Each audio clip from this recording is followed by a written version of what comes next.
मुंबई में सपा की दावत-ए-इफ्तार, पार्टी अखिलेश यादव ने दिया मोहब्बत और भाईचारे का पैगाम। स्टार न्यूज़ टुडे संवाददाता सलीम सैयद की एक खास रिपोर्ट। मुंबई मार्च। समाजवादी पार्टी के राष्ट्रीय अध्यक्ष अखिलेश यादव की उपस्थिति में आज मुंबई के इस्लाम जिमखाना में भव्य दावत-ए-इफ्तार का आयोजन किया गया। कार्यक्रम का मुख्य उद्देश्य समाज में आपसी सौहार्द और गंगा जमुना तहजीब को बढ़ावा देना रहा। सभा को संबोधित करते हुए अखिलेश यादव ने कहा कि हिंदुस्तानियत की असली पहचान यही है कि हम एक दूसरे की खुशियों और त्योहारों में दिल से शामिल हों। उन्होंने जोर देकर कहा कि ऐसी इफ्तार पार्टियां केवल एक परंपरा नहीं, बल्कि नफरत के खिलाफ मोहब्बत और भाईचारे का पैगाम हैं। इस अवसर पर मुख्य रूप से शिवसेना यूबीटी नेता संजय राउत, प्रसिद्ध धार्मिक गुरु मौलाना खालिद असरफ, पद्मश्री डॉक्टर जहीर काजी, सपा मुंबई प्रदेश कार्याध्यक्ष यूसुफ अब्राहनी और कपिल पाटिल सहित भारी संख्या में पार्टी कार्यकर्ता और गणमान्य नागरिक मौजूद रहे। कार्यक्रम के अंत में सभी अतिथियों का आभार व्यक्त किया गया। इस अवसर पर समाजवादी पार्टी के राष्ट्रीय अध्यक्ष अखिलेश यादव ने पत्रकारों को बताया कि आपसे कहा कि Bharatiya Janata party religious as per ही चुनाव लड़ती है, रिलीजियस एज पे ही काम करती है। उनके लिए कम्युनल एजेंडा सूट करता है। सेकुलर होना मुश्किल है, डेमोक्रेटिक होना मुश्किल है।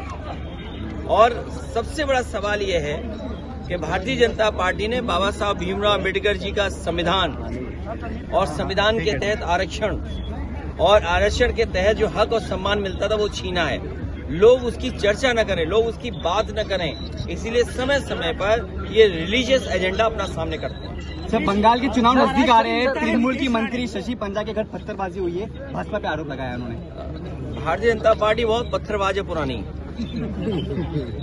और पॉलिटिकल लाभ कैसे लेना ये अपने ही कार्यकर्ताओं जेब में रख के पत्थर भेजते हैं। प्रधानमंत्री की रैली थी, उसके पहले भी दो गुटों में झड़प हुई थी। तो प्रधानमंत्री जी के अगर कार्यक्रम में झड़प हो जाए तो फिर देश की सुरक्षा कैसे कर पाएंगे प्रधानमंत्री जी? शानदार इफ्तार पार्टी हुई। हमारे राष्ट्रीय अध्यक्ष अखिलेश यादव जी आए थे, संजय राउत जी थे यूबीटी के, और बहुत सारे वीआईपीज और बहुत सारे हमारी कौम के सीनियर लोग मौजूद थे। और आज के दिन का मैसेज तो यही है कि जो भाईचारा है आपस में वो बढ़ते रहना चाहिए। रमज़ान का महीना बहुत ही मुबारक महीना है। इस महीने में मुसलमान इबादत करता है, रोज़े रखता है, तिलावत करता है और बहुत सारी चैरिटी भी करता है। ज़कात निकाल के लोगों को बांटता है।